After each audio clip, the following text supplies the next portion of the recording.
नमोस्तु नमोस्तु नमोस्तु। हाँ, प्रथम प्रश्न के लिए योगाचार्य डॉक्टर नवीन जी जैन। मासी, जिस हिसाब से आपका संकट समाधान चल रहा है, ऐसा आभास होता है कि भविष्य में आचार्य भगवान का जब भी सम्मोहन बनेगा, उसके मुख्य गणधर आप उसी में रहेंगे, ऐसी मासी स्थिति बनती चली जा रही है। और दूसरा मासी, काफ़ी जगह से फ़ोन आ रहे हैं कि भावना जो पिक्चर मतलब लाइव नहीं दिखाया जाएगा, तो उसका कारण बताया गया है कि जो शिविर का महत्व था वो शिविर में प्रत्यक्ष आके ही हो सकता है। तो इस शिविर की जैन परंपरा में शुरुआत कब से हुई, इसका क्या महत्व प्रत्यक्ष लाभ लेने का? नमस्ते महाराज। पहली बात तो आचार्य महाराज तीर्थंकर बने, ये हम सबके सौभाग्य की बात है। और आप सबकी ये मन की कल्पना है कि मैं गणधर बनूं। मैं तो उनका चरण चंचरीक बन करके ही रहना चाहता हूं। यदि वे समो शरण में आते हैं और मुझे उनका सभासद होने का भी सौभाग्य मिले तो अपने आप को कृतार्थ समझूंगा। खैर, ये तो केवल भावनाएं हैं और भावनाएं केवल भावनाएं होती हैं। अच्छा हो कि ये साकार हो। आपने भावना योग के संदर्भ में कहा कि इसका सीधा प्रसारण क्यों नहीं। अरे भाई, सीधा ही प्रसारण कर देंगे तो शिविर का मायना क्या होगा। जितने लोग शिविर में आए हैं, शिविर में आइए। सप्लाई का पानी पीने वाले को झरने का आनंद नहीं मिलता है। आप झरने के पानी पीने का आनंद लीजिए। और इसीलिए इसका सीधा प्रसारण नहीं हो रहा। अभी मेरे पास संकेत आया था कि जिनवानी चैनल भी चाह रहा है कि हम इसका प्रसारण करें। तो भावना योग के प्रवचन की चर्चा तो आप लोगों तक जाएगी। जो नियमित प्रवचन होते हैं उसमें जिनवानी पारस चैनल में भी, जिनवानी चैनल में भी जो प्रवचन इन दिनों होंगे, जो भावना योग के सिद्धांत से संबद्ध होंगे। लेकिन मैंने ही कहा कि इस बार जो लोग आए हैं उनको पूर्ण लाभ मिलना चाहिए, इसलिए इसका सीधा प्रसारण का कार्यक्रम नहीं है। यहीं आइए, आनंद लीजिए, ताकि आगे फिर कोई शिविर हो तो आपकी उत्कंठा बनी रहे और आप उसका आनंद लें। क्योंकि ऐसे लोग आधे अधूरे मन से करते हैं तो उसका प्रभाव भी घटित नहीं होता। इसलिए इस बार हमने भावना योग को प्रसारित करने के लिए सम्मति नहीं दी। आप निराश न हो। ऐसे तो भावना योग यूट्यूब आदि पर आप लोगों को उपलब्ध है ही, लेकिन शिविर की बहुत सारी एक्टिविटीज़ होती है जिनको पूरी तरह से सीधे प्रसारित करना सहज नहीं होता। इसलिए जितना मिल रहा उसका आनंद लीजिए और जिनको खूब प्रबल इच्छा है वो अगले शिविर की प्रतीक्षा कीजिए। माँ जी, आगे रह गए ना उसमें, जैन परंपरा में शिविर की शुरुआत कब से हुई? देखो, शिविर की शुरुआत कब से हुई, शिविर शब्द को अगर हम देखते हैं तो आज जिस अर्थ में शिविर है वो बिल्कुल अलग है। शिविर समूह के साथ जब हम रहते थे तो शिविर होता था। तो हमारे मुनियों के संघ को भी शिविर के रूप में ही देखा गया है पुराने समय में। लेकिन ये शिविर कब से शुरू हुआ, अभी इसके इतिहास की पड़ताल करनी होगी। नमस्ते महाराज। अभी जैन दमोह, बाणी जैन बरेली, जो गुल्लक अपनी गुणायतन के लिए समर्पित करना चाहती हैं। बाणी जैन बरेली आ जाएं, मंच पर आ जाएं। और आगे तैयार रहेंगे राकेश जैन, ऋतु सुगंधा जैन, पीतमपुरा दिल्ली, जिन्होंने आज स्वर्णदान दिया है गुणायतन के लिए। हाँ, आ जाओ इधर पीछे से। मेरा और मेरे परिवार की तरफ से आपको नमोस्तु नमोस्तु नमोस्तु। महाराज जी, मेरा प्रश्न यह है कि आजकल के माइंड डाइवर्ट होने वाले काल में अपने माइंड को स्थिर कैसे रखें और अपने माइंड की मल्टीटास्किंग की क्षमता को कैसे बढ़ाएं? बहुत अच्छा सवाल किया है। माइंड डाइवर्ट करने वाले दौर में अपने माइंड को स्टेबल कैसे करें और मल्टीटास्किंग की क्षमता को कैसे विकसित करें। देखो, माइंड डाइवर्ट करने के निमित्त कितने भी हो, लेकिन हमारे सामने यदि हमारा गोल होगा तो कभी डाइवर्ट नहीं होगा। सबसे पहला काम, हर मनुष्य के सामने उसका लक्ष्य होना चाहिए। आज तो नहीं, लेकिन आज से 10, 20, 25 वर्ष पहले कर्तव्य दिखाने वाले नटों के कार्यक्रम बहुत होते थे। आजकल होते हैं नहीं होते मैं नहीं कह सकता, लेकिन जो नट लोग होते थे ना, वो रस्सी के ऊपर चलते थे। आज भी चलते होंगे, करतब दिखाते हैं, चलते हैं नहीं चलते? हमने सोचा शायद हाईटेक हो गया तो शायद ना हो, लेकिन चलते हैं। देखते हो कितने लोग तालियां बजाते हैं, वो चल रहा है लेकिन वो किसी को देखता है?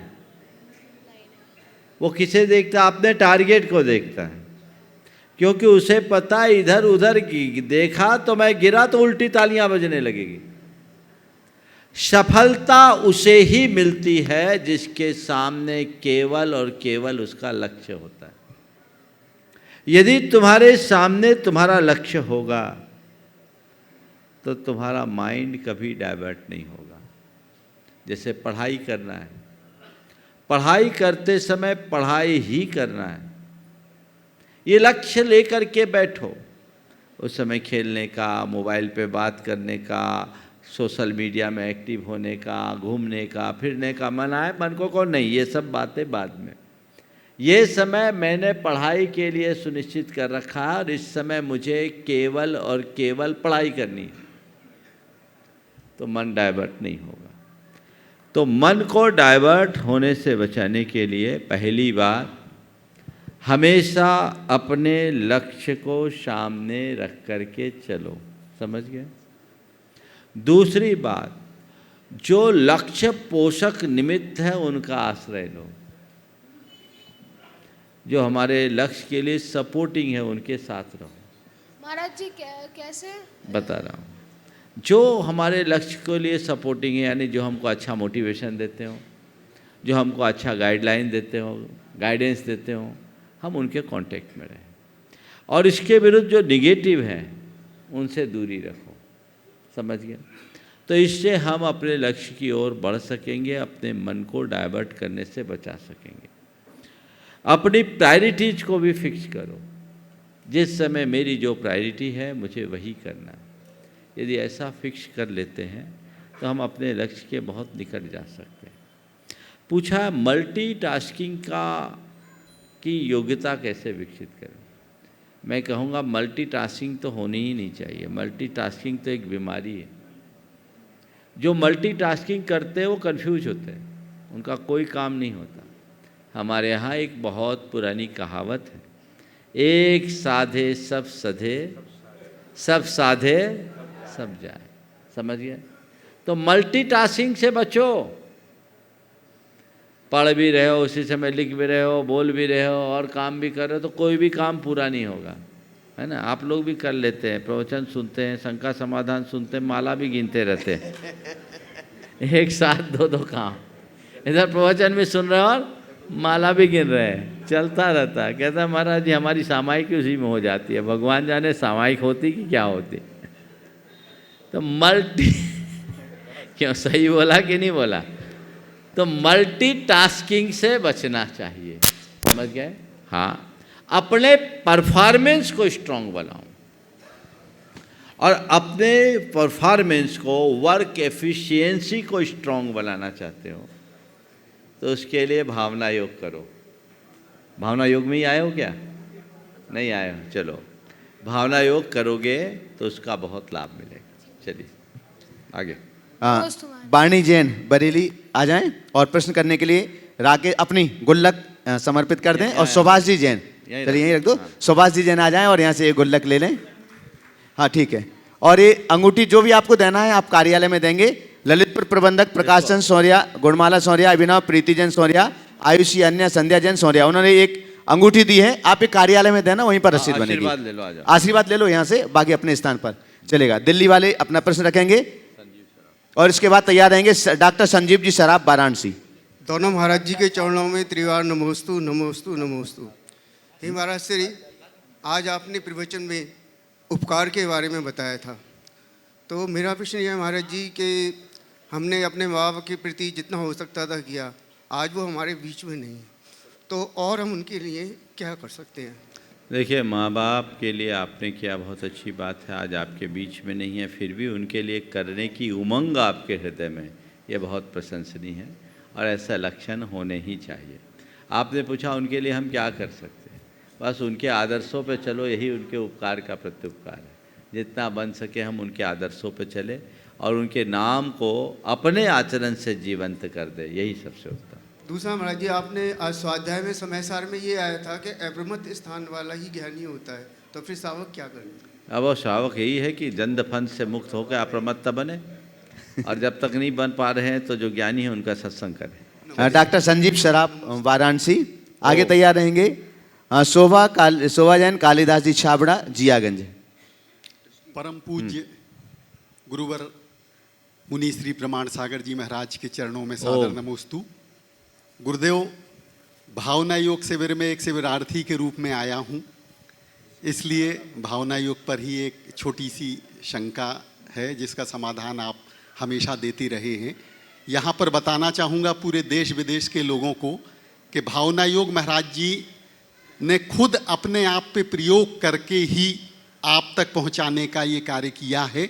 हम सभी उसमें जुड़ रहे हैं। यह ना सिर्फ हमारे किसी के प्रति दुर्भावनाओं को भगाता है, वरन धर्म की प्रभावना भी करता है। जैसा कि मुझे ज्ञात है, महाराज श्री को खुद जो 300 ग्राम की पिच्छी है उसे उठाने में भी दिक्कत होती थी, लेकिन भावना योग के माध्यम से आप खुद देख सकते हैं। ऐसे बहुत से उदाहरण हैं, मैं उनका नाम नहीं लेना चाहूँगा, लेकिन खतरनाक से खतरनाक बीमारियाँ भी भावना योग के प्रयोग से बढ़ नहीं रही हैं, स्थिर हैं या कम हो रही हैं या उनका समूल नाश हो रहा है। तो ऐसे भावना योग में सभी लोग शामिल हों, जो शामिल नहीं हो पाते हैं वह सब कम से कम टीवी के माध्यम से इसको ज़रूर देखें। बहुत ही सुंदर किताब है भावना योग पर, उसका भी वाचन जरूर करें। मुनि श्री के चरणों में सादर नमोस्त। बहुत सुंदर। महाराज श्री के चरणों में नमोस्तु नमोस्तु नमोस्तु। महाराज श्री जो अपन मस्तकाभिषेक या बड़ी शांति धारा जो करते हैं, तो उसमें कुछ गंधोदक के मतलब जल गंधोदक बाहर गिर जाता है जो पैरों के आसपास। ये तो विवेक का विषय है, शांति से सावधानी से रखो। आशीर्वाद। चलो। पारस जैन जलेसर और ऋषि जैन, राहुल जैन नोएडा। महाराज जी, वैसे तो आपका काफ़ी नाम है तो आपको कोई दिक्कत नहीं होती है, लेकिन मुझे ऐसा मतलब कई मुनियों को देखकर मुझे ऐसा लगा है कि उनकी आहारचर्या में भी समस्या आती हैं। आहार उनको कई ऐसे काम करने पड़ते हैं या यंत्र मंत्र जो भी जिससे वो भीड़ आए। देखो, मेरा कहना है, अगर यंत्र मंत्र तंत्र मैं करने लगूंगा ना तो तुम लोग भी मुझसे छिटकने लगेंगे। कोई प्रवचन दे या न दे, कोई प्रभावना करे या न करे, साधु जीवन की सही साधना कर ले, समाज उसको सिर माथे पर रखती है। और साधु यदि ठटकर्म में लग जाता है तो समाज उससे दूर भागने लगती है। समाज का एक कर्तव्य है साधुओं की चर्या में पूरक बने, उनकी चर्या क्रिया को पूर्ण करे, उसमें हर प्रकार से सहयोग दे, किसी तरह की कमी ना आने दे। और साधुओं को चाहिए कि वे अपने मकसद के अनुरूप आगे बढ़े, बाकी बातों में किंचित भी न उलझे, तो हमारा रास्ता प्रशस्त होगा। अशोक कुमार जी गांधी, उत्सव 16 अहमदाबाद से आपके श्री चरणों में नमोस्तु करते हुए निवेदन कर रहे हैं। महाराज श्री, इस संसार में सबसे सुखी व्यक्ति वो है जिसने जान लिया है कि संसार में सुख नहीं है। महाराज जी, संसार में सुख नहीं है, इस बात को जानने के बाद हम अपने मन को कैसे समझाएं? कृपया समाधान करें। बहुत अच्छा सवाल किया। संसार में सुख नहीं है, इसको जानने के बाद अपने मन को कैसे समझाएं? देखिए, केवल जानने से काम नहीं होगा। संसार के दुख का अनुभव करने लगो, मन अपने आप समझ जाएगा। हम शब्दों में कहते हैं संसार दुखमय है या संसार में सुख नहीं है। जिस दिन ये हमारी भावानुभूति में आ जाएगा कि वाकई में ये दुख रूप है, हमारी दृष्टि ही कभी नहीं जाएगी। जब तक अंतर मन में वैसी अनुभूति नहीं होती, हमारे भीतर सही ज्ञान प्रकट नहीं होता, मोह का विनाश नहीं होता, तब तक हमारी धारा परिवर्तित नहीं हो सकती। महाराज श्री आंचल जैन, अमीनगर सराय बागपत से आपके श्री चरणों में नमोस्तु निवेदित करते हुए पूछ रही हैं। महाराज श्री, मेरी बहुत इच्छा है कि आप एक बार मुझे अपने दोनों हाथ उठाकर आशीष प्रदान करें। हमारा श्री, किसी ने सत्य ही कहा है, सत्य कभी दावा नहीं करता कि मैं सत्य हूँ, लेकिन झूठ हमेशा दावा करता है कि मैं ही सत्य हूँ। तो महाराज श्री, मेरी शंका यह है कि झूठ इतना शोर क्यों मचाता है? जबकि सत्य चुपचाप रहता है। नमोस्तु महाराज। देखो, कभी आप धरती पर सिक्के गिराओ तो असली सिक्के का शोर कम होता है, नकली सिक्के की आवाज़ ज़्यादा होती। झूठ जो सच नहीं है पर सच का मुखौटा पहना हुआ है, उसे अपनी सत्यता को ख्यापित करने के लिए शोर मचाना जरूरी। लेकिन जो मूल में सत्य है उसके लिए किसी चीज़ की आवश्यकता नहीं है। यही इन दोनों के पीछे मौलिक कारण है। बहन जी को आशीर्वाद। हाँ चलिए। महाराज श्री स्मृति जैन दमोह मध्य प्रदेश से आपके श्री चरणों में बारंबार नमोस्तु निवेदन करते हुए निवेदन कर रही हैं। महाराज श्री, मैं माँ बनना चाहती हूँ, डॉक्टर को भी दिखाया है, काफ़ी चेकअप भी कराए हैं, लेकिन मैं अंग्रेजी दवाइयों को नहीं खाना चाहती हूँ। मैंने भावना योग के बारे में जाना, जिससे प्रभावित होकर मैं भी कुछ दिनों से भावना योग कर रही हूँ और गर्भवती महिलाओं के लिए जो आपने भावना योग बताया है वह भी दिन के तीनों समय करती हूँ। लेकिन महाराज श्री, मैं बिना अंग्रेजी दवाइयाँ सेवन किए हुए माँ बनना चाहती हूँ।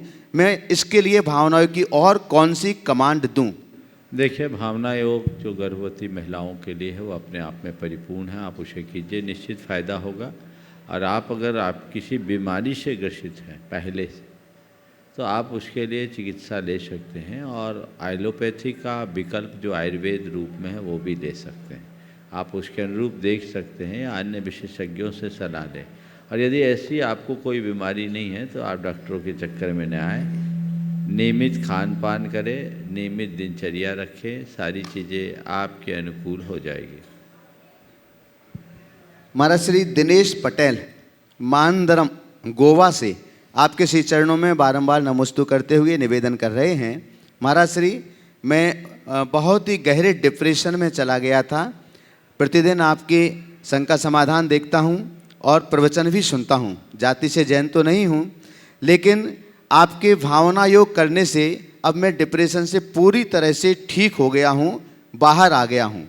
पर गुरुदेव, मन में अभी भी संशय बना रहता है, तो मन को संशय रहित करने के लिए और मन को गति देने के लिए मैं और कौन सा कमांड दूँ ताकि मेरा मन इधर उधर नहीं भागे, अपने लक्ष्य की ओर बढ़ता जाए? देखिए, डीप डिप्रेशन से आप बाहर आए हैं, ऐसा आप नहीं, सैकड़ों लोग हैं जिन्होंने भावना योग नियमित करके अपने आप को डिप्रेशन से मुक्त किया। बहुत प्रसन्नता का विषय है। मेरा आशीर्वाद है कि आपकी स्थिरता ऐसी ही बनी रहे। आपने पूछा आगे के विषय में मैं क्या करूं? जो आप कर रहे हैं वही करते रहिए। नियमित अगर आपने 90 दिन तक भावना योग कर लिया है और उसका लाभ मिल रहा है तो भावना योग करते रहें। और यदि उतना आप समय नहीं मिलता तो 5 मिनट का सुबह और 5 मिनट के शाम का भावना योग नियमित करें। प्रवचन आदि से अपने आप को मोटिवेट रखें और हर पल एक ही बात सोचें, मुझे सहज रहना है, शांत रहना है, सकारात्मक रहना है। मुझे सहज रहना है, शांत रहना है, सकारात्मक रहना, अथवा मैं सहज हूँ, मैं शांत हूँ, मैं सकारात्मक हूँ। ये धुन अंदर आपके बने रहे तो आपके ऊपर किसी भी बात की कोई छाया नहीं पड़ेगी। आप बहुत अच्छे तरीके से अपने कार्यों को पूरा करने में समर्थ हो सकेंगे। महाराज श्री गोपालगंज सागर मध्य प्रदेश से राजेश जैन RI आपके श्री चरणों में त्रिवार नमोस्तु निवेदित करते हुए निवेदन कर रहे हैं। महाराज श्री, ऋषि मुनियों ने दाम्पत्य जीवन को एक यज्ञ की संज्ञा दी है। इस यज्ञ कुंड में अहंकार, क्रोध, लोभ, झूठ और छल कपट की आहुति देते हैं तो दाम्पत्य जीवन सुखी और साफल्य रूप से चलता रहता है। महाराज श्री, हम ये जानना चाहते हैं कि एक परिवार को या अपने दाम्पत्य जीवन को स्वर्ग समान बनाने में और कौन कौन सी चीज़ें सहयोगी हो सकती हैं। साथ ही क्या भावना योग की कोई कमांड हमारे दाम्पत्य जीवन में छोटे छोटे जैसे कलह है, लड़ाई झगड़े आदि को दूर करने में सहयोगी हो सकते हैं क्या? देखिए, बहुत ही अच्छा वाक्य बताया है कि दाम्पत्य जीवन को एक यज्ञ के रूप में लिया गया है और इसमें ईर्ष्या, द्वेष, क्रोध, अहंकार, छल कपट की आहुति देने की बात की गई। मुझे नहीं लगता कि हमने इनकी आहुति दे दी तो फिर जीवन में कोई खटपट होगी। दरअसल हमारे जीवन की सारी खटपट की जड़ ही यही है। हमारी ईर्ष्या, द्वेष, छल कपट, कलह क्रोध, ये जो वृत्तियां हैं यही तो हमारे जीवन को असहज बनाती है। हम इनको अंतर्मन से निकाल दें और जब स्त्री पुरुषों का संबंध पूरी तरह भावनात्मक बन जाता है तो वहाँ संबंध नहीं रहता, प्यार बच जाता है। और जहाँ प्यार आत्मीयता होती है वहाँ इस तरह की किसी भी प्रकार की खींचातानी नहीं होती। थोड़ी बहुत नोक झोंक हो भी तो उसमें भी एक अलग रस की अनुभूति होती है जो जीवन को आगे बढ़ाने में प्रेरणा बनती है। तो मैं ऐसे बहुत सारे दंपतियों को जानता हूँ जिनके लंबे चौड़े अनुभव है और एक लंबा चौड़ा समय व्यतीत हो गया है और आज भी वे बहुत मधुरता के साथ अपना जीवन जी रहे हैं, प्रेम और सद्भाव के साथ जी रहे हैं। तो ये चीज़ें होनी चाहिए, एक दूसरे का आदर करना, एक दूसरे का सम्मान करना, एक दूसरे की भावनाओं को समझना और भावनाओं की कद्र करना किसी भी संबंध के लिए बहुत ज़रूरी है और दाम्पत्य जीवन के लिए तो और भी ज़्यादा ज़रूरी। अगर स्त्री पुरुषों के मध्य अहम आ जाता है तो संबंध नहीं टिक सकता। अहम तो किसी के बीच में बाधा बनता है। कोई भी संबंध हो जहाँ अहम आया वहाँ अन्य दुर्बलताएं भी आती है और वो हमारे संबंधों को तार तार कर देती है। इसलिए हमें ऐसे अहमपूर्ण प्रवृत्ति से अपने आप को दूर ही रखने की कोशिश करनी चाहिए। आपने पूछा भावना योग में ऐसा कोई कमांड है क्या?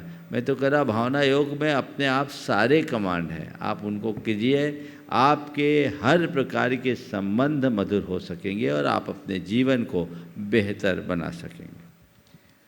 हमारा श्री हीरा बरजात्या जैन हजारीबाग झारखंड से आपके श्री चरणों में बारंबार नमोस्तु करते हुए निवेदन कर रही हैं।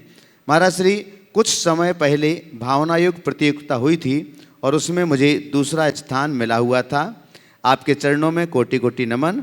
महाराज श्री, जिंदगी एक दिन की हो या 4 दिन की, हम जिंदगी को ऐसा कैसे जिएं कि जिंदगी हमें नहीं मिली, जिंदगी को जैसे हम मिले हों और उस जिंदगी से हमें कुछ लाभ भी मिल सके। हम जिंदगी को हार करके नहीं, जिंदगी को जीत करके इस दुनिया से जाएं। जिंदगी ऐसे कैसे जिएं कि जिंदगी हमें ना मिले हो, ऐसा लगे कि जैसे ज़िंदगी को हम मिल गए और ज़िंदगी के इस सफ़र से हम जीत के जाएं, हार ना हो। उसके लिए हम क्या करें? मैं एक ही वाक्य में आपके सवाल का उत्तर दूंगा। अगर सच्चे अर्थों में जीवन को आनंद की यात्रा बनाना चाहते हो तो कुछ मत करो, जीवन के मर्म को सीखो और सही तरीके से जीना सीखो। जिन्हें सही तरीके से जीना आता है वे ही जीवन का रस ले पाते हैं और सही तरीके से जीने का एक ही रास्ता है, सहज रहो, सकारात्मक रहो, सहन करो और जो घटे उसे स्वीकार करो। ये चीज़ें जीवन में घट जाए तो जीवन का रंग ही अलग हो जाए। आगे प्रश्न के लिए तैयार रहेंगे। ओम। संजीव कुमार जैन, कटनी निर्माण सारथी। महाराज श्री, अंतिम ऑनलाइन प्रश्न है। अतुल दुबे और डॉक्टर RK जैन सतना से आपके श्री चरणों में निवेदन करते हुए पूछ रहे हैं। महाराज श्री, सादर चरण स्पर्श। जो व्यक्ति अपने प्रति कठोरता एवं दूसरों के प्रति उदारता की रीति नीति अपनाते हैं उनकी जीवन शैली में सकारात्मक जुझारूपन होता है। अनुभव है तो अपने प्रति कठोर व दूसरों के प्रति उदार होने की विधि। तो महाराज श्री, किन प्रसंगों पर अपने प्रति कठोर हों और दूसरों के प्रति उदार बने, इसकी टेक्निक क्या है, इसका रास्ता क्या है? किन प्रसंगों पर अपने प्रति कठोर और दूसरों के प्रति उदार बने?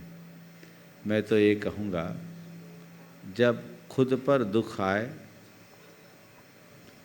तो कठोर बनकर सहनशील बनो, औरों पर दुख आए तो मृदु बनकर संवेदनशील बनो। स्वयं के कष्टों पर सहनशील बने, औरों के कष्टों में संवेदनशील बने।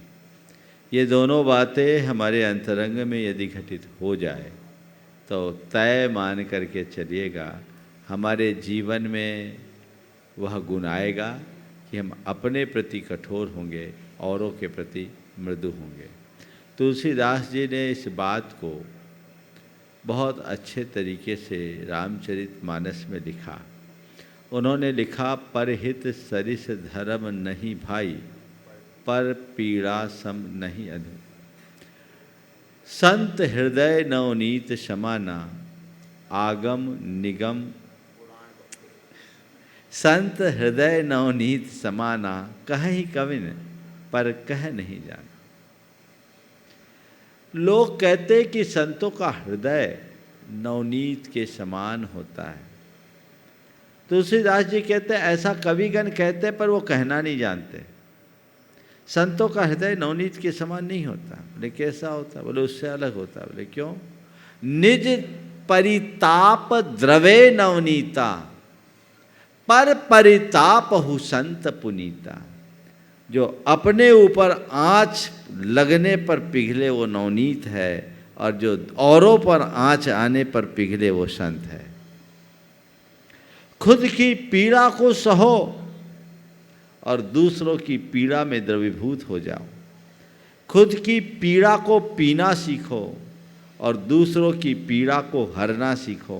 यदि ये दो गुण प्रकट हो गए तो आपके जीवन में वह सब कुछ घटेगा जिसकी आपको अपेक्षा है। संजीव कुमार जी जैन कटनी, आज आप गुणायतन परिवार से भी जुड़े हुए हैं। एक बार जोरदार करता ध्वनि से पहले इनका सम्मान करें निर्माण सारथी के रूप में। वे अपना प्रश्न रख रहे हैं, आपके बाद में तैयार रहेंगे। अनिल जी दुर्गापुर, शिरोमणि संरक्षक गुणायतन। मुनि श्री के चरणों में त्रिवार नमोस्तु। महाराज श्री, मनुष्य के अनेक किरदार होते हैं और हर किरदार अपनी जिम्मेदारियां परिस्थितियों की अनुकूलता के अनुसार पूर्ण करते हैं, परंतु माँ ही एक ऐसा किरदार है जो हर परिस्थितियों में अपने कर्तव्यों को पूर्ण करती है। और गुरुदेव, माँ के मातृत्व में ऐसी कौन सी शक्ति होती है कि प्रतिकूल समय में भी बिना डगमगाए अपने कर्तव्यों को भली भांति पूर्ण करती है, बच्चों की खुशी में ही अपनी खुशी समझती है। तो गुरुदेव महाराज श्री, हम भी अपने कर्तव्यों को उनके प्रति कैसे पूर्ण करें, इसके लिए समाधान। देखिए, माँ माँ है, यही माँ की विशेषता है। जिस संसार के सारे संबंध जन्म लेने के बाद होते हैं, पर एक माँ का संबंध ऐसा संबंध है जो पेट से ही शुरू हो जाता है। माँ ममता का मंगल कलश है जो हर पल हमारे प्रति स्नेह, ममत्व और आत्मीयता का अमृत उड़ेलती। माँ में वो क्षमता है, इसीलिए माँ को माँ कहा जाता है, जो मान का पहला अक्षर है। इसलिए माँ की ये भूमिका केवल एक माँ ही जान सकती है। और पूछा है कि माँ के प्रति हम अपने कर्तव्यों को पूरा कैसे कर सकें। माँ के उपकारों को स्मरण में रखो, जीवन भर माँ के कर्तव्यों को जान सकोगे। माँ क्या होती है, एक पौराणिक प्रसंग में आज के संदर्भ में सुनाना चाहूँगा। एक आंगन में एक दंपति खड़े थे। आकाश से चारण रिद्धि दो मुनिराज आए। दो चारण रिद्धिधारी मुनिराज आए। दंपति ने भाव भक्ति से उन्हें आहार कराया। आहार करके दोनों वापस आकाश मार्ग से चले गए। लेकिन वो मुनिराज आए, उस माँ का मातृत्व मरने लगा। कुछ समझ नहीं पाए कि क्या है, लेकिन मुनिराज थे, वहाँ ममत्व नहीं, भक्ति भाव की जरूरत थी। अपने आप को संयत रखते हुए भक्तिपूर्वक मुनिराजों का आहार कराया और मुनिराज आहार करके विहार कर गए। थोड़ी देर बाद फिर वही मुनिराज दोबारा आहार को आ गए। बड़ा आश्चर्य, अभी इनको आहार कराया। दिगंबर जैन मुनि 24 घंटे में एक ही बार आहार लेते हैं, फिर ये दोबारा कैसे आ गए? कुछ समझ नहीं पाई। फिर भी सब प्रकार का संकोच त्याग कर उन्होंने उन्हें आहार कराया, लेकिन इस बार और अधिक मातृत्व उमड़ आया। वो गए कि फिर तीसरे बार वो दो मुनि फिर आ गए। अब तो दिमाग चकराया, लेकिन इस बार देख करके तो उनका आंचल भीग उठा, दूध झरने लगा। जैसे तैसे संयत भाव से मुनिराजों का आहार कराया और आहार कराने के बाद महाराज बिहार करा गए। महाराज तो बिहार कर गए। वो देवकी थी, श्री कृष्ण की माँ। मुनिराजों के चले जाने के बाद उसके मन में एक सवाल खड़ा हुआ कि मुनि महाराज 24 घंटे में एक ही बार आहार लेते हैं, ये 3 बार क्यों आए? और मुनियों को देखकर मेरे हृदय में श्रद्धा उमड़नी चाहिए, मेरे स्तनों में दूध क्यों उमड़ा? वो सीधे भगवान नेमिनाथ के समोसरण में गई और अपना सवाल उनके समक्ष रखी। तो भगवान ने कहा, देवकी ये तो होना ही था। मां पहली बार अपनी संतान को देखे और उसका मातृत्व न उमड़े, ये असंभव है। बोले ये क्या हुआ? बोले तुझे पता है, श्री कृष्ण से पूर्व तेरे 6 पुत्र और हुए थे, लेकिन कंस के डर से उन्हें रहस्यात्मक तरीके से अलग कर दिया गया और मृत पुत्रों को रख दिया। कंस ने उन मरे पुत्रों को भी दीवाल में मारकर और मारा था, और ये सब सुरक्षित वहाँ से चले भद्दिलपुर विदिशा में उनका लालन पालन हुआ, सुभद्र श्रेष्ठी और अलका सेठानी के यहाँ। जब इन्हें अपने जीवन की वास्तविकता का पता लगा, इन्हें वैराग हो गया, ये दीक्षित हो गए।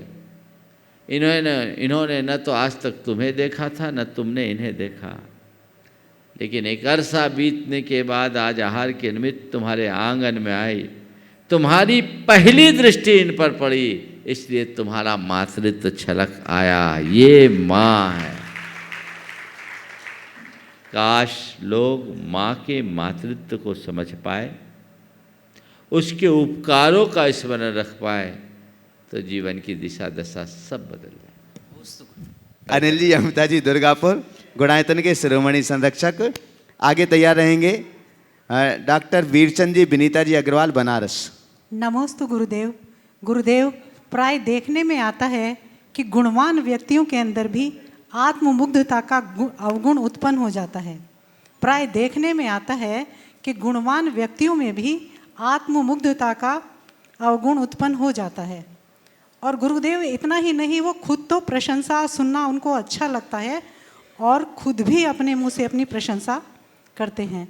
तो गुरुदेव ऐसा क्या करें कि हम इस आत्ममुग्धता से बच सकें और आत्म प्रशंसा से भी बच सकें कि अपने जीवन को नित प्रति उन्नति की ओर ले जा सकें? बहुत अच्छा सवाल आपने किया। आपने कहा प्रायः गुणवान व्यक्तियों में आत्ममुग्धता का अवगुण प्रकट हो जाता है। दरअसल वे गुणवान दिखते हैं, गुणवान है नहीं। जो सही अर्थों में गुणी होगा वो सबसे पहले आत्ममुग्धता से मुक्त होगा। यदि कोई व्यक्ति कहीं से आत्ममुग्ध है तो वह सच्चे अर्थों में अज्ञानी है। उसने अपने जीवन की व्यवस्थाओं को ठीक तरीके से अभी समझा नहीं। तो हर व्यक्ति को चाहिए कि वह अपना अंतर्निरीक्षण करे और किसी भी प्रकार के भ्रम में न जिए। एक बात सदैव ध्यान रखना की है कि मेरे अंदर की किसी काबिलियत की लोक में यदि प्रशंसा हो तो वो मेरा गुण है, और यदि उसकी प्रशंसा मुझे अपने मुंह से करनी पड़े तो वो मेरा अवगुण है। प्रायः मनुष्य का अहंकार और आत्म प्रशंसा की जो ललक है वो इस दिशा में ले जाती है। ये एक बड़ी कमजोरी है और इससे व्यक्ति को बचना चाहिए, और उससे बचने का एक ही उपाय है, अपने से बड़ों को देखे, अपने से गुणों में अधिक को देखे, तो पाएगा कि अभी मुझे बहुत आगे जाना है।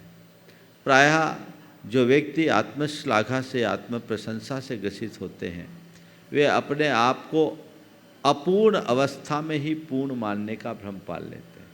और जो मनुष्य अपूर्णता में पूर्णता का भ्रम पाल लेता है उसकी प्रगति वहीं अवरुद्ध हो जाती है। तो हम अपने आप को पूर्णता की ओर ले जाएं, अपूर्णता से बचें। नमोस्तु गुरुदेव, नमोस्तु नमोस्तु। डॉक्टर वीरचंद जी, विनीता जी अग्रवाल, बनारस, ट्रस्टी गुणायतन। दोनों गुरुवर के चरणों में कोटि कोटि नमन।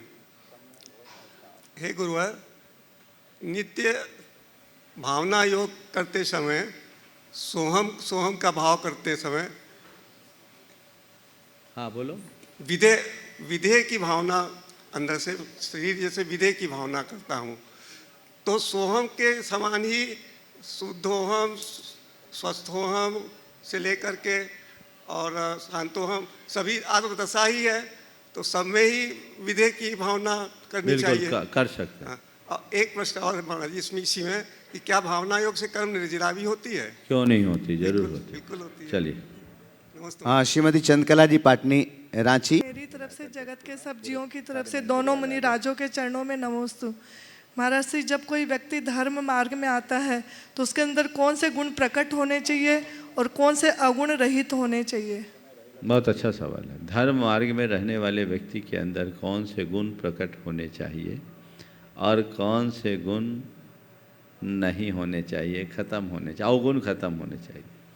मैं तो ये कहूँगा, अगर सच्चा धर्मात्मा है तो उसका मोह छूटना चाहिए, मोहांधकार मिटना चाहिए और आत्मज्ञान विकसित होना चाहिए। अगर ये दोनों चीज़ें घट गई तो बाकी सब चीज़ें अपने आप प्रकट हो जाएगी। मोहांधकार मिटने का मतलब मैं कौन हूँ, मेरा क्या है, ये समझ में आना चाहिए। अंदर से ज्ञान प्रकट होना चाहिए जिससे अपने जीवन की सच्चाई का बोध हो सके और व्यक्ति अपने आप को समझ सके, आगे बढ़ सके। उसके बिना उसमें कुछ नहीं होना चाहिए। ये तो हुई आध्यात्मिक बात।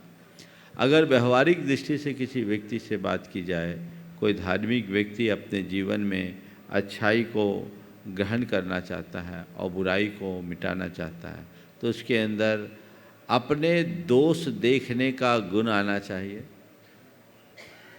और दूसरों के दोष दर्शन के अवगुण से बचना चाहिए। जो व्यक्ति अपनी कमियों को देखने में सक्षम होता है और जो व्यक्ति दूसरों के अवगुणों को अनदेखा करने में समर्थ हो जाता है, सच्चे अर्थों में वही महान बनता है। पंडित अनंत रेखा जी जैन मैनपुरी और सभी मैनपुरी वाले जो हैं उनके साथ में ही बोलो। परम पूज्य महाराज जी के पावन चरणों में त्रिवार नमोस्तु नमोस्तु नमोस्तु। महाराज जी, हमारी बहुत कठिन समस्या है। यदि हमारे ही भाई बंधु हमारे परिवार के साथ अहित की भावना से कुछ बुरा करते हैं और बहुत बुरा करते हैं, तो हमें उनके साथ कैसा व्यवहार रखना चाहिए, जबकि हमारी किसी के प्रति कोई बुरा भावना नहीं होती। देखिए, हो गया पूरा। और उनके साथ में हमें उनके बुरे भावनाओं से किस तरीके से बचना चाहिए?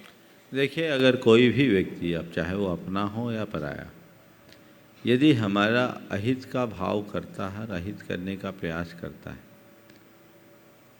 तो हमें उससे प्रभावित नहीं होना चाहिए। पहले तो ये सोचना चाहिए कि कोई भी मेरा अहित नहीं कर सकता। मेरा अहित अगर कोई करेगा तो मेरा अशुभ परिणाम ही करेगा, कोई गैर नहीं। मेरा असली शत्रु बाहर नहीं, असली शत्रु भीतर। जहाँ तक किसी व्यक्ति की बात है तो वह तो केवल निमित्त है और निमित्त बनकर के सामने आया है, ऐसा सोचना चाहिए। तो महाराज जी, हमें उनके साथ में फिर किस बता रहा हूँ, वो निमित्त बनकर आया है। और उस समय ये सोचना चाहिए कि सुनिश्चित तौर पर मैं कभी उनके लिए निमित्त बनी होंगी। आज वो मेरा पुराना अकाउंट सेटल हो रहा है। हाँ, ऐसे व्यक्ति को पहचान कर उनसे सुरक्षित दूरी रखनी चाहिए। उनके प्रति न राग रखना चाहिए, न द्वेष रखना चाहिए। माध्यस्थ भाव को अपने साथ बनाकर रखना चाहिए। यदि ऐसा करने में हम सफल और सक्षम होंगे तो हमारे मन में कभी खिन्नता और द्वेष के भाव नहीं आए। वो हमसे बैर रखे, हम उनके प्रति क्षमा भाव रखें। उनकी बातों से अप्रभावित रहने की क्षमता अपने भीतर विकसित कर लें तो हमारे जीवन का एक अलग ही रूप निखरेगा। गुरुदेव, अगर दो ही भगवान की परछाई जमीन पर पड़ती है तो इसका कोई दोष है? अगर दोष है तो निवारण बताएं गुरुदेव। मंदिर में फर्श में भगवान की परछाई पड़ रही, वो तो पड़ेगी। आजकल तो बहुत चिकने फर्श रहते हैं, प्रतिबिंब पड़ता है, तो जहाँ प्रतिबिंब पड़े वहाँ लोगों के पैर न पड़े, व्यवस्था करें और उसके लिए चटाई आदि बिछा सकते हैं। नमोस्तु गुरुदेव, नमोस्तु गुरुदेव। क्योंकि भगवान की छाया पर भी पैर पड़ना दोष है। चाहे गुरुओं की हो या भगवान की। आप लोग देखते हो आहार के समय बहुत से लोग परिक्रमा लगाते हैं तो परछाई से दूर लगाते हैं, और परछाई से दूर ही लगाना चाहिए, चिपक के परिक्रमा नहीं लगाना चाहिए। भाव ये रखना चाहिए कि परछाई पर भी हमारे पैर न पड़ने पाए। आज इतना ही, कल रखना। चलो चले कैलाश जी सेठी अजमेर। नमस्ते महाराज जी, नमस्ते। मेरा सवाल है, कल्प काल किसे कहते हैं, उसमें क्या घटित होता है? कल्प काल किसे कहते हैं? हमारे व्यवहार काल में जो प्रथम काल से लेकर के छठे काल तक का चक्र रहता है, औसर्पिणी और उत्सर्पिणी दोनों को मिलाकर एक कल्प काल कहलाता है। और ये काल असंख्य वर्षों का हो, और इसी काल में इस पूरी की पूरी सृष्टि अपने अभ्युदय और विनाश दोनों के दौर से गुजरती। इससे एक बात समझना चाहिए कि जैसे सृष्टि में उत्थान और पतन दोनों हैं, वैसे ही हमारे जीवन में भी उत्थान और पतन दोनों एक क्रम है। हम ऊपर से नीचे आते हैं तो नीचे से ऊपर चढ़ते हैं। जीवन की इस सच्चाई को समझकर जीवन में होने वाले उतार चढ़ाव में यदि हम स्थिरता रखना शुरू कर दें तो अपने जीवन में आनंद के रंग भर सकते। नमस्ते महाराज। राजेश जैन पुणे ट्रस्टी गुणायतन, आपके बाद। नमोस्तु गुरुदेव। गुरुदेव, पैर में लगे कांटे को हाथ में कांटा लेकर के निकाला जाता है। तो गुरुदेव मेरा प्रश्न ये है कि यदि किसी व्यक्ति या वस्तु के अच्छाई और बुराई दोनों के रूप हों तो उसकी सीमा निर्धारण कैसे करें और वह विवेक कैसे जागृत रखें कि वह सीमा के अनुरूप हम उसकी अच्छाई का ही उपयोग करें? देखो, अगर खुद की अच्छाई और बुराई दोनों है तो उसका तटस्थ भाव से समीक्षा करें, अच्छाई को उभारने की कोशिश करें, बुराई को ख़त्म करें। और सामने वाले की अच्छाई और बुराई के बीच में चुनाव करना है तो हम उसकी अच्छाई को प्रमुखता दें, बुराई को अनदेखा करें। किसी की बुराई को हटाने का अधिकार हमारे पास नहीं है। हम उसकी अच्छाई को ग्रहण करके अपने जीवन को आगे बढ़ा सकते हैं। इसके बावजूद यदि किसी के अंदर बुराई है और वो हमसे चाहता है कि हम कुछ मार्गदर्शन दें तो उसे उसके बुराई का एहसास कराया जा सकता है और जीवन को आगे बढ़ाया जा सकता है। आज के इस सत्र को परम पूज्य गुरुदेव के चरणों में नमन अर्पित करते हुए मैं यहीं पर विराम दे रहा हूँ। बोलिए परम पूज्य आचार्य गुरुवर श्री विद्यासागर जी महाराज। जय जय जय।